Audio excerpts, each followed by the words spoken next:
Olá, meu amigo. Olá, minha amiga. Bem-vindos ao Direito e Distorcido. Eu sou Michel Cesarino. É um grande prazer contar com a sua audiência neste instante. Agradeço se você já é um seguidor deste canal ou se porventura você vem a se tornar um, também sou muito grato. Também gratidão por seus likes, por você ativar as notificações do canal para que você saiba quando outros conteúdos forem disponibilizados. E, sobretudo, se você gostou do que aqui foi falado, também muito obrigado se vier a compartilhar com amigos, colegas ou quaisquer outras pessoas que vocês creiam que vão vir a se interessar pelo que estou falando. Neste vídeo de hoje, eu falo sobre o tema da prova de redação do Enem deste ano de 2019, democratização do acesso ao cinema no Brasil. Eu dei uma olhada geral na prova, eu achei uma prova bem interessante, os textos pareceram bem equilibradinhos e, por surpresa, eu vi alguns autores ali como Derrida, Edgar Morin e etc. E achei bem interessante mesmo. E a prova, para vocês que fizeram, parece que ela versa bastante sobre a questão de informações, direitos, a questão dos média, não é? Então, me parece que tem um recorte de atualidade de temas bem pertinente. Pois bem, eu consegui imprimir aqui uma versão de uma das provas e eu peguei a parte sobre a redação e chama a atenção os textos motivadores. O primeiro texto é um texto do Jean-Claude Bernardet e conta a história do Méliès, de quando ele se interessa pelo cinematógrafo e pega aquela invenção de cientistas, né? E fala assim, não, eu acho que isso aqui tem um futuro interessante. Que tal transformarmos isso na máquina de arte ou cinema, algo assim, né? É bem um aspecto filosófico que pode ser bem discutido aí. Então ele fala, por exemplo, como esta estranha máquina de austeros cientistas virou uma máquina de contar histórias para enormes plateias de geração em geração durante já quase um século. Ou seja, a pergunta final que arremata ao texto 1, ela já é uma provocação para pensar nessa questão do surgimento do cinema enquanto invenção técnica, enquanto um aprimoramento científico que tem a capacidade de recontar a experiência humana de uma geração a outra. Ou seja, isso implica uma transformação dos modos como nós passamos cultura de geração a geração. Então, você já poderia enveredar por essa questão de se por um lado as coisas eram transitadas de forma mais demorada, dependendo de livros, de imprensa, como a imagem ela tem um aspecto mais dinâmico e capaz de atingir mais pessoas em menos tempo e outras coisas. Então aqui já tem um nicho filosófico e temático bem interessante. Depois, o texto 2 é um texto do Gutfreund, e que o título é O Filme e a Representação do Real. E é interessante que ele fala do Edgar Morin. Então eu leio brevemente, porque é um texto absolutamente curto. Ele fala: Edgar Morin define o cinema como uma máquina que registra a existência e a restitui como tal, porém levando em consideração um indivíduo, ou seja, o cinema seria um meio de transpor para a tela o universo pessoal, solicitando a participação do espectador. Ou seja, aqui já tem um outro nicho que joga ao texto motivador anterior. Porque aqui se fala máquina que registra a existência. Por outro lado, no outro texto, na pergunta que arremata o texto 1, você tem aqui estranha máquina de austeros cientistas. Virou uma máquina de contar histórias para enormes plateias. Então você vê que já tem uma construção de sentido que ela vai falando do aspecto técnico, da invenção da ciência e do efeito sobre a existência e a cultura humana, como isso altera os nossos modos de existência. Já o texto 4, aí ele tem um fechamento para a questão do Brasil. Então, basicamente, esse texto ele vai ter 3 divisões. A primeira fala de como o cinema, numa época mais antiga no Brasil, era mais espalhado, não é? E depois como nós tivemos alguns problemas envolvendo modificações de cidades, aumento de pessoas, etc. E remodelação de espaços onde estavam cinemas, que passam a estar prevalentemente em shoppings, e como isto passa a atender um certo nicho de população que está centrada em cidades por conta do tipo de modalidade desse cinema que está em shoppings.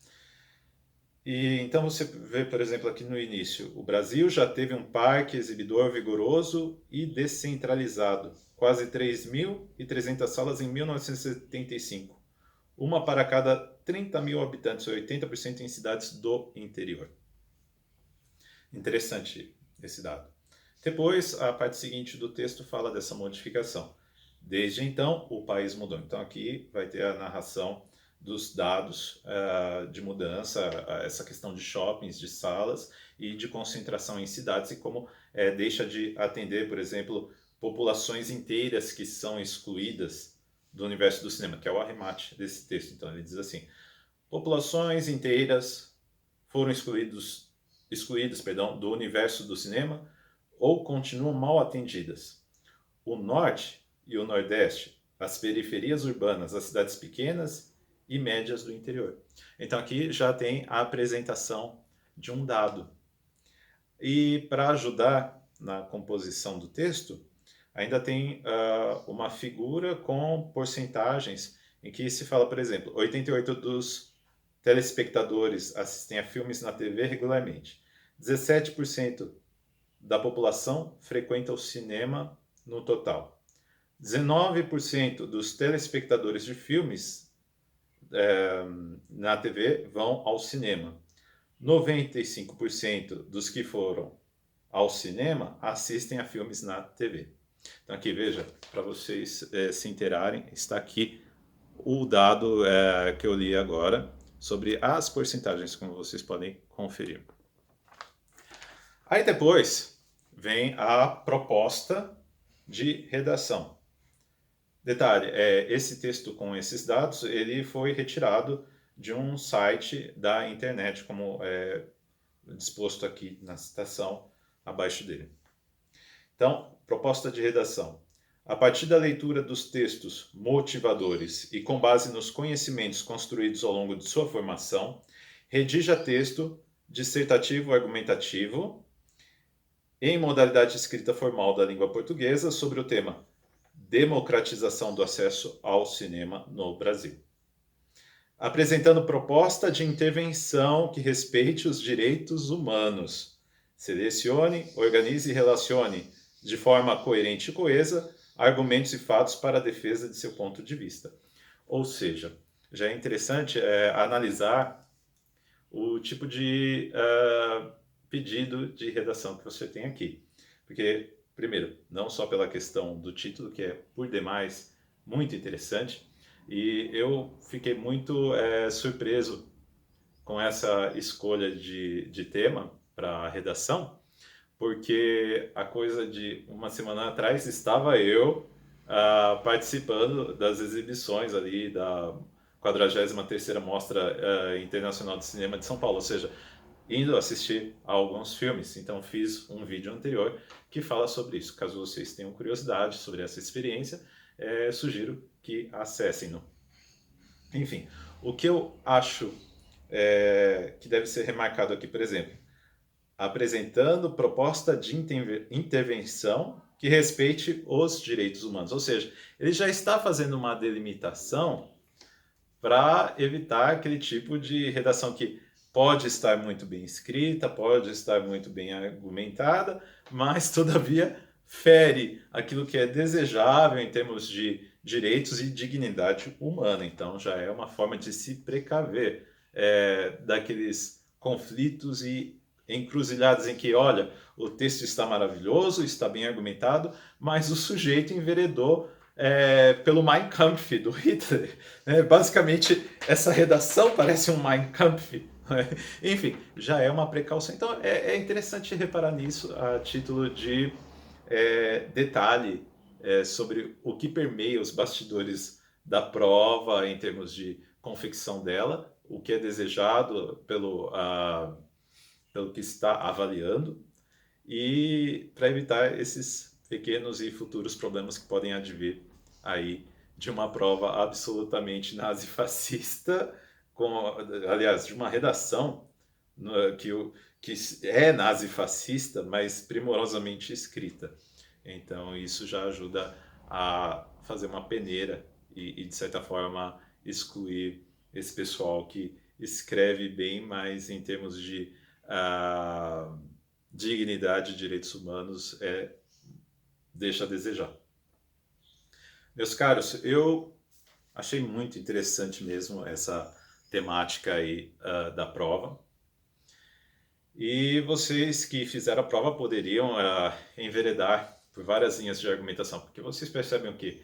Que começa pelo aspecto tecnológico da invenção do cinema e as consequências culturais e sociais sobre as pessoas, e como depois, por outro lado, em nosso país, tem o aspecto de dificuldade de atingir uma grande diversidade populacional. Então, é ligado basicamente a regiões, não é? Também. E por conta desses problemas aí da localização das salas, que estão mais em shoppings atualmente, em vários lugares. Também tem a questão do tipo de filmes. Então, por exemplo, shoppings, a maior parte deles, vocês poderiam falar sobre isso, eles acabam não investindo tanto em filmes cults ou filmes com aspecto mais cultural. Então fica mais naqueles filmes Marvel, nada contra, mas me parece que tem uma excitação do efeito especial e da ação para conseguir aquela adesão emocional instantânea do espectador, mas sem tanto compromisso de obra de arte, de uma produção cultural que lida com questionamentos da condição humana, que visa levantar problemas ou também falar sobre outras coisas, trazer uma experiência de provocação.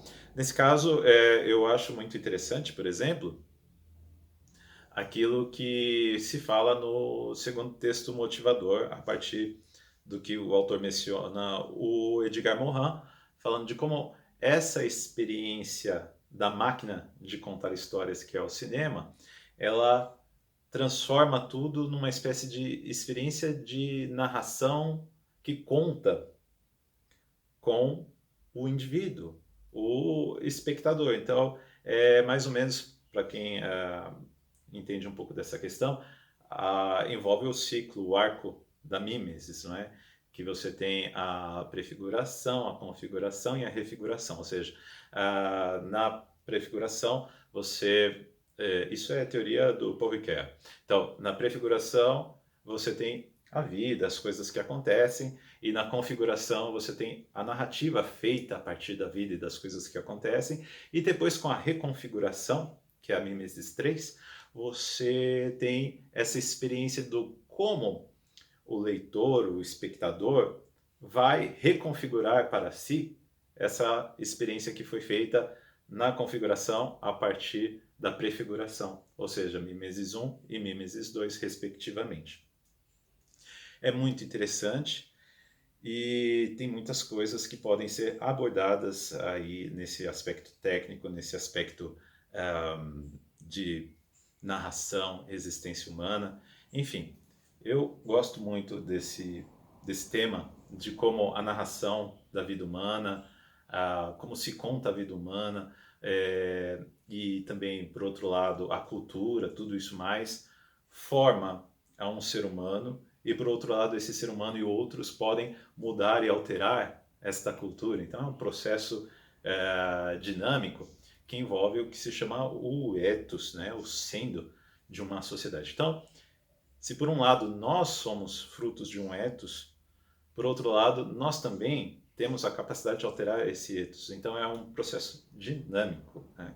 A maneira como você está nesse centro. E o cinema, totalmente, ele tem essa capacidade esplêndida de formar, informar, educar, promover cultura, promover questionamentos. Maravilhoso o tema. Encerro por aqui, porque creio que já tenha me alongado um pouco.